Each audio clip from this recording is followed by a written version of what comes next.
DJ Akademiks here. We're not going to waste too much time. We're going to get right to it. Reality Check podcast coming right at you right about now.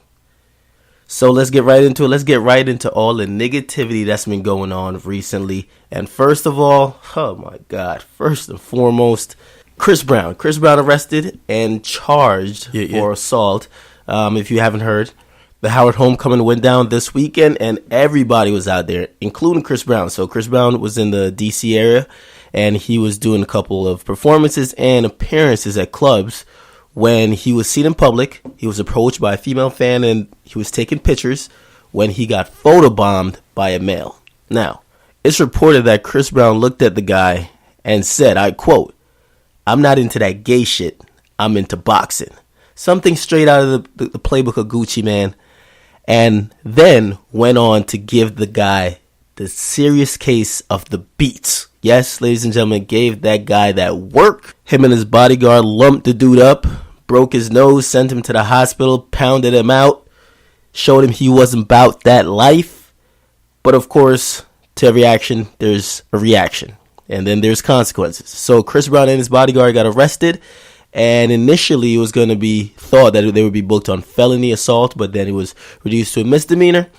But however, that then could threaten Chris Brown to go back to jail for 4 years, being that it could be a probation violation in the 2009 incident that he had with Rihanna.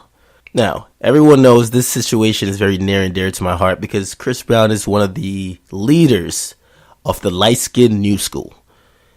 The three leaders of the light-skinned coalition, Drake, J. Cole, and Chris Brown, and I've been championing them for the year, especially this being the year of the light-skinned nigga. But listen, Chris Brown clearly doesn't know if he wants to be Michael Jackson or Gucci Mane. He doesn't realize he can't be the R&B goon while singing love ballads and being light-skinned. I've come to the conclusion after the Frank Ocean incident where Chris Brown allegedly gave Frank Ocean that work, and now this incident where he's now arrested, that Chris Brown got way too many dark-skin tendencies to be lacking that much melanin, and I can't rock with Chris Brown being a representative of the light-skin struggle. So listen, Chris Brown, you will be on the trading block. We're taking and accepting all offers. To be honest, I would love to see you traded to the Dark Skin Association for a nigga like Kanye West. At least Kanye West is out here throwing tantrums and not punches. Make that trade happen. Now, in more negativity that's been seen on the internet, this just popped up in my inbox like a couple minutes ago. Adrien Broner. If you don't know who Adrien Broner is, he's a boxer. He's a undefeated boxer who's pretty much like a mini Floyd Mayweather Jr. He's pretty flashy, loudmouth, very showboating, and he's been accused of having a very over-the-top, outside-the-ring lifestyle. Well, not to be outdone by the rest of the ratchetivity and negativity going on around him, Adrien Broner posts a sex tape of him having a threesome with two random chicks. And of course, yes, ladies and gentlemen, Adrien Broner, you see his face, you see the two chicks' faces, and of course he's hitting it raw. This nigga's on that real dirty shit right now. He puts out a sex tape, and I'm going to think this is done intentionally. And actually, I won't call it a sex tape, because I personally believe only females have sex tape. This nigga just taped himself smashing two bitches. And it's clear that he's absolutely putting in no work. This is embarrassing. So I don't know exactly why this tape is put out. He's not even doing at least Ray J job of entertaining us all. He's just doing nothing at all. So he puts out the tape, putting in no work, absolutely no condom in sight. We got one of the chicks eating out the other chick. Looks like complete bullshit. It looks like STD being cultivated in some area of that vagina. It looks like it's kind of loose. He looks like he's hitting it. He hit a dry spot. He can't really move too much. And it looks like he really only videotaped it to be in the moment rather than him actually putting in work. However, it's clear that in this new age that we live in, you can't expose niggas because niggas will expose himself. With the likes of Instagram, and he did post a picture of him getting fellatio from both women at the same time on Instagram. So that's why I believe he posted this video. But in this new new age of Instagram and Twitter, you can't expose niggas. Niggas will expose themselves. Niggas will post pictures of them in compromising positions and also post pictures of them committing crimes, doing sexual acts, rather than wait for those stuff to leak out or information about how things happen to leak out. Niggas will just expose themselves. So, Adrien Broner on that classic nigga shit, and I gotta salute him. However, I hope he keeps being undefeated, because once he catches that loss in boxing, nobody cares about him making all these vlogs, him trying to be a battle rapper, him trying to be the new Mr. Marcus. Nobody cares about that if he starts losing in boxing. So I'm not sure when his next fight is. I'm hoping it's kind of soon, because this is a nice publicity stunt. But if it's not, I don't know what the hell he's doing. But I hope he wins his next fight, that we could keep seeing the fuckery over and over again. Now, in other news, Future Vandross. You might know him as Future Hendrix. I call him Future Vandross. He has thrown his career into the bushes. He is now engaged to Ciara. So over the weekend, Ciara turned 28. She celebrated her 20th birthday in New York City. Future is also on the Drake tour, and the Drake tour hit New York City. So what a convenient time and place to then pop the question and get engaged. So Future hit Ciara with the question, gave her a 15-carat diamond ring. The same one that Kim Kardashian had, the same quality at least, and they're now engaged. Now, this doesn't spell too well for my man Future Vandross. Of course, I love seeing them try to make it work, get married, all that good stuff, but history has shown us, the evidence suggests that this will not end well. Ciara has been nothing but a virus to popular and successful musicians' careers. We saw what she did to 50. We saw what she did to Bow Wow. Only imagine what she could do to Future Vandross. Future did get her hot for a little bit by writing the song Body Party and getting her popping a little bit, getting her album out. But we'll see how long this relationship lasts. Actually, I hope it does last, because Future, that's my dude, and I actually do like Ciara, because I still believe somewhere, somehow, Ciara was singing to me in that Promise song. That's my joint. But we'll see how that happens. But of course, right now, Kanye got engaged to Kim, and now Future Vandross is engaged to Ciara. And woo! I watched Love and Hip Hop last night. Love and Hip Hop New York Season 4. The premiere was last night, and I'm not going to lie. The bullshit, the ignorance, the fuckery was on hand. It's back, ladies and gentlemen. Of course, the New York edition cannot hold a candle to what's going on with Love and Hip Hop Atlanta. But until Stevie J returns to our Monday nights, we got a new Stevie J in the building, and we got Peter Guns, who's playing the role of Stevie J. So if you guys didn't see Love and Hip Hop New York last night that premiered, I'm going to give you the full breakdown of what happened. It looks like there's been some cast changes, which could be for the better or for the worse, but it looks like there's way more interest in people. So for the people who looks like they've been thrown in the bushes and thrown off the show, Olivia, peace out. Looks like she has gone into reality show retirement, and she was tossed in the bushes by Mona Scott, it seems, because she was nowhere to be found in the first episode. And also Kaylin Garcia. Kaylin Garcia was Joe Budden's girlfriend in season 3, but she is nowhere to be seen on season 4. I looked on her Twitter. She's like retweeting people saying she should come back. So I'm guessing she might want to be back on the show. However, Kaylin allegedly, or not allegedly, because I'd seen a damn video, Kaylin's over here hosting a twerk tour. And I'm not going to lie, it looks good. However, she's now on Love and Hip Hop New York season 4, it seems. The new additions to the cast, Peter Guns, as I said, is now starring rather than just a guest cast. He's in a starring role. He looks like he's taking over the Stevie J role, and he's brought in 2 other characters with him as well. So he's a new Stevie J, and he's brought in Amina Butterfly, who's now his side chick / wife. It's a little confusing, but Amina Butterfly, she's also an artist, and also his baby mama, Tara. So Peter Guns looks like he's bringing the new excitement into the show. Amina, she's a very pretty chick. She's talented as well. I definitely want to hear more of her. And of course, it's clear that Peter Guns, Stevie J suffer from what every man suffers from, and that's the side chick. The side chick always controls your life. Your main chick thinks she controls your life, but no, the side chick or the chick who's really in the cut, she's really controlling most of your actions and your movements. Of course, Peter Gunz is married to Tara, or not married to Tara. He's supposedly in some relationship with her, and they have kids together, so they also live together as well. But it is revealed during the first episode that he's married to the side chick, and the side chick even has his name tatted on her side or whatever. She's also his artist, and he's like banging her in the studio while like his baby mama is waiting for him to come pick up the kids. It's a whole bunch of fuckery going on, and I absolutely love it. I can't wait to see where this goes. This is my type of shit. Yandy's also back on Love and Hip Hop New York, and I'm not gonna lie, the snooze fest continues. I don't want to see Yandy and her Core TV drama play out on VH1. Listen, when I turn to VH1, I don't want to see Core TV. Let's hear about depositions, bail hearings. Let's talk through a payphone, and we'll hear a conversation with someone in jail. No, I don't want to hear all that nonsense.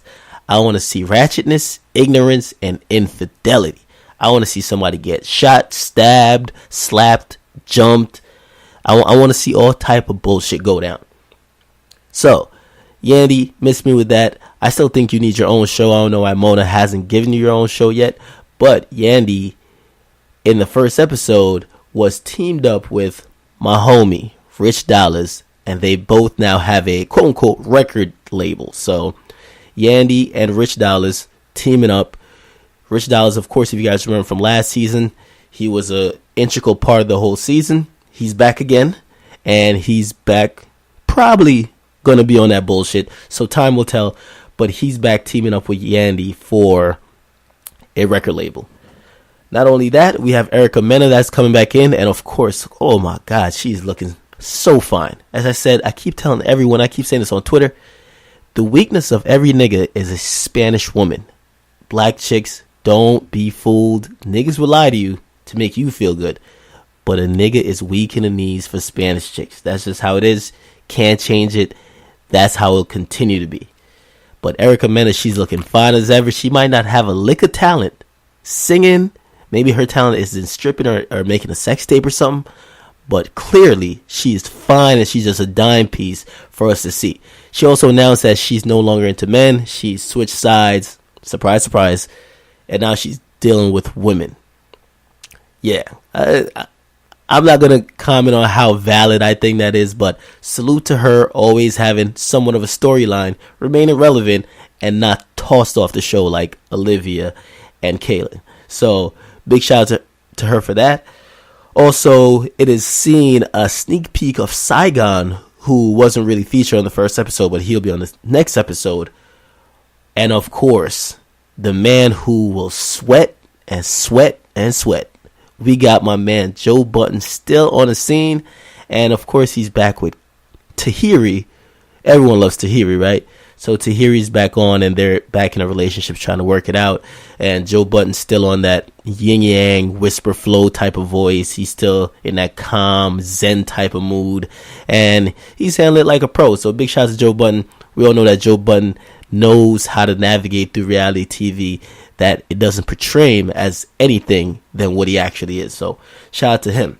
So, and my favorite scene, or actually one of the most like idiotic scenes to me, was Peter Gunz getting caught out there by his baby mama with his side chick / wife, if you guys understand that. And of course, how does he get caught out there? He gets caught out there by Instagram. As I said before with Adrien Broner, niggas will continue to expose themselves with Instagram. Niggas will expose themselves and expose what they're doing and who they're doing it with. So it seems like either Peter Gunz or maybe Amina put up a picture of them all cozied up, laying on each other. Amina laying on his chest. And clearly that sends off alarm bells to the girl who you live with that, wait, why is he with another chick in those type of positions? Every real nigga knows if you got a side chick, you're not supposed to be putting her on Instagram. You're not supposed to be on the gram flexing with your side chick. Your side chick should know that you could only be on the gram flexing with your main chick, and she'll get everything but that public exposure. But as I said, the game is to be Sold, not told. And yep, of course, I finished up my new favorite show, or the favorite show I've been watching. I finished up watching Breaking Bad, all 5 seasons. I watched all 5 seasons in about a week and a half. Yes, I binge on shows once I start watching them. I have a very addictive personality, so whenever I start anything, I get addicted to it until I finish it completely. And that's the same way how it was with Breaking Bad. So I watched Breaking Bad, and I've seen a lot of talk about what's better, Breaking Bad, The Wire. Now I'm going to break it down. For me, The Wire is a more impressive show. Overall, The Wire takes a very broad look into the social aspects of crime, and it's white-collar crime, blue-collar crime, and it takes a look at all aspects of a society from every possible way you could really look at it, and it's portrayed in all 5 seasons. And even season 2, which a lot of people don't like, it shows a different type of crime and different type of society and how people deal just to make sure their family's fed. And also even season 5, which people said was underwhelming, it also shows another side, which is the media. With Breaking Bad, it's a lot more fast-paced. It's focused mainly on Walter White. It's not really focused on each individual person and their story, really. Breaking Bad is definitely more fast-paced. The Wire, at first, it seems like it's a drawn-out thing, but it's not really drawn out. It's something that really makes you think. It's a masterpiece, at least to me. Breaking Bad, while it does great justice to Walter White, I felt like even the season finale and the last season left a lot of holes that I would like to know about. Like, for example, I would want to know what happens to Jesse afterwards. I want to know what happens to his family. I want to know what happens to the DEA and like the other workers there, and also what happens to Hank's wife. So there's a lot of unanswered questions that's left there, even though it could have been just a open ending where it's left up to your own interpretation. But all in all, if I was going to rank which seasons were better on which show, I would say the best seasons out of all of the shows for me was season 3 of The Wire is my favorite season out of all the seasons. I would go season 3 of The Wire as the best season out of both Breaking Bad and The Wire. Then I'd go season 4 of The Wire. Then I would go season 3 of Breaking Bad, season 4 of Breaking Bad, then season 1 of The Wire, then season 5 of Breaking Bad, and then season 2 and season 1 of Breaking Bad were because that was really when they were getting started, and that's what I would equate to season 2 and season 5 of The Wire. And also, The Wire produced a lot more memorable characters than Breaking Bad did. If we think about The Wire, we think about the likes of Bunk, Stringer Bell, Avon, Marlowe, Cheese. We also think of Slim Charles, Prop Joe, Bunk, McNulty. If you think about Breaking Bad, the strongest and the most prevalent character is really Walter White. Everyone kind of falls around him. And you could possibly also say Jesse's a strong character. He's just manipulated through the whole show. And then Hank, but then after that, it's really people just coming in and out for the purposes of the people I just named. So I'm going to still think The Wire is the greatest TV show ever. If you guys have any comments with that, definitely hit the comment box. Let me know what it is. And lastly here, I'm going to share a personal story that happened to me this week. And as I've always said on social media, beware of niggas, because niggas will steal from you and then help you look for it the next day. And that's exactly what happened to me. So, of course, I'm chilling out at my home at Friday night. I pass out drunk, of course, because I've been sipping the whole damn night. I wake up late, and I'm like, why can't I find my phone? No one's there. Everyone left. And I'm thinking, all right, I must have misplaced it. So I search all around for about 2 hours around my spot, and I'm like, I know I had my phone because I remember having it before I passed out, but it's not here anymore. Then, some reason it just hits me. I'm like, all right, let me just try tracking it and playing a sound. If you guys know, like the iPhone Find Me feature, you could play a little sound that if it's like under a couch, you could play it and you could hear it. I track it and it says it's not even in my house. It's about 10 to 15 miles away. And I'm like, huh? And of course, which I find out later, of course, niggas stole my phone. So the niggas who got invited over to my spot took my personal belongings. And as I've always said, you got to beware of niggas. You have to have a nigga protection program, and you have to always watch yourself around niggas.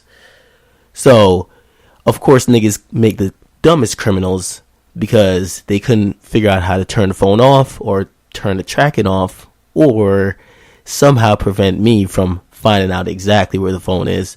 Of course, I find where my phone is. I find who has it because they're the only person that I know that lives there that was over. And I get my phone back. And of course, niggas always have a very sorry, sad, and pathetic alibi, saying it was taken by mistake, saying all types of stuff. Of course, I could see through lies clearly and know that the intention wasn't for me to find the phone. It was obviously to steal it. So I've clearly now installed a nigga protection program within my house. I have multiple safeguards against niggas. And since I deal mostly with niggas, this is definitely appropriate. There's no use moving to a white neighborhood if you still invite niggas to your house. Think about it. The people that are going to do some shit to you usually are close. And the people who are going to do some shit to you usually are niggas. If you're going to move to a neighborhood that has no niggas, do not invite them to your spot. Because I said, beware of niggas. They will steal your shit and turn around, help you look for it. So, all in all, that was my weekend. Another lesson learned. This is going to be a shorter podcast than usual. I appreciate all you guys supporting. I appreciate all you guys liking, commenting, sharing. I want you guys to keep it up. I have a couple of interviews coming up. I'm scheduling them right now. They should be done within the next couple of weeks. They will be up on Late Night Creep, the YouTube page, and also the website. So latenightcreep.com. That's the website. You could get on there, check out everything that I do and also everything else with other celebrities as well. All celebrities, news, gossip, sports, all that nonsense you could find on that website. So make sure you guys check it out. Hit me up on that Twitter at Akademiks. Follow me on that Instagram. I will not be snitching on myself at Akademiks too. And BBM just came out. BBM pin. Who's using that? I'm not using that yet, but it looks like BBM pin is the new thing. I don't know how long that's going to last, but that's a new wave for right now. So you could also find me on Facebook. Just search DJ Akademiks. And make sure you guys keep up with the negativity and hit the comment box on what you want me to talk about on next podcast. Turn up.